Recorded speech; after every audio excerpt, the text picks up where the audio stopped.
women's group is hosted on the second Tuesday of every month from 4:30 until 6 p.m. This is a hybrid meeting, and so we love if folks are able to attend in person, but we also understand if they're not, and we have an option available via Zoom.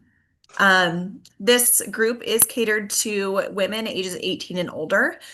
We say with or without disabilities. It is primarily currently women with disabilities, but that being said, we've started to notice a few neurotypical folks kind of trickle in every once in a while. And yeah, so it's pretty structured. It actually started a few years ago. It must have been in 2023, but we noticed that a lot of young women were reaching out looking for more connection with one another.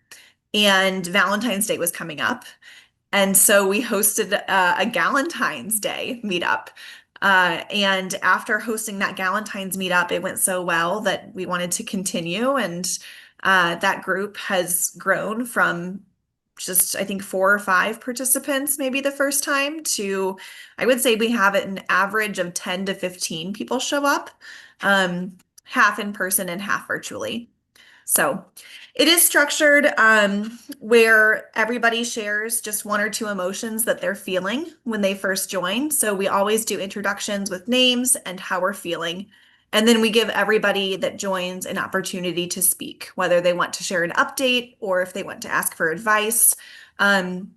We also give people the option after sharing what's on their mind to either ask for feedback or just ask for reassurance, right? Sometimes we come to these support groups and we don't really want advice. We just want to have people encouraging us along the way. So either one is great, and we welcome anybody and everybody to join.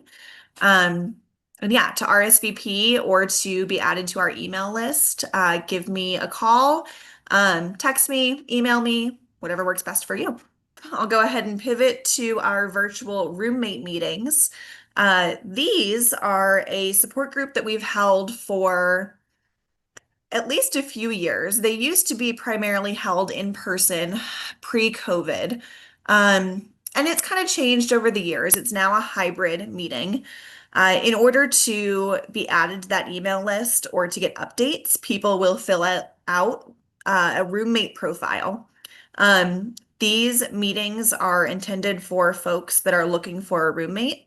Ideally, folks that are wanting to be in our pre-ISLA or ISLA program, which means folks that are wanting to live on their own in market rate housing, and they would be receiving support staff, minimal support throughout the week to live independently. So we try and facilitate these meetings quarterly. We have noticed, unfortunately, a decrease in attendance recently. And so it has not been held quite as often. In adjacent to the roommate meetings, we do have a roommate spreadsheet that we keep and send out. And so that spreadsheet compiles all of the information gathered from the filled out roommate profiles. So backing up a little bit, if I were looking for a roommate, if I were somebody that wanted to join this meetup, right, and I really wanted to find a roommate, I would email or call me, and then I would be sent a roommate profile that I would fill out.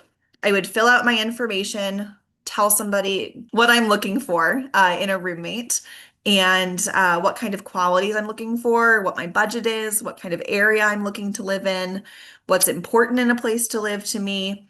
And then all of that information gets compiled and uploaded into that spreadsheet that gets sent out so that folks can look at other names and other qualities of people and hopefully find a match.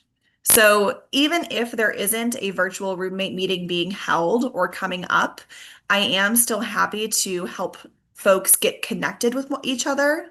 So if you see a name on that roommate spreadsheet and you say, oh, hey, I noticed that Leanna's also looking for a roommate, and she also really loves dogs.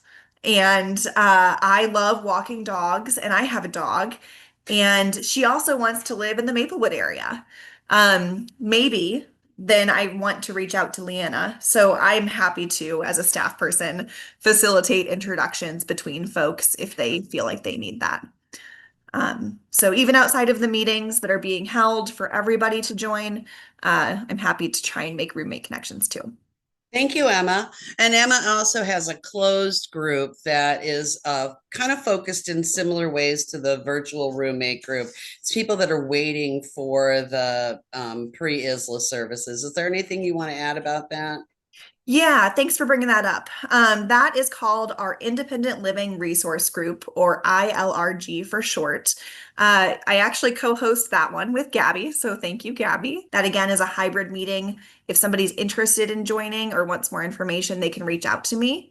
It is a closed group that is intended for folks that are in our pretty extensive pre-ISLA waiting pool. And so we really want people to be familiar with the pre-ISLA program and kind of know what they're getting into before joining that group. But always happy to have a conversation and invite everybody along.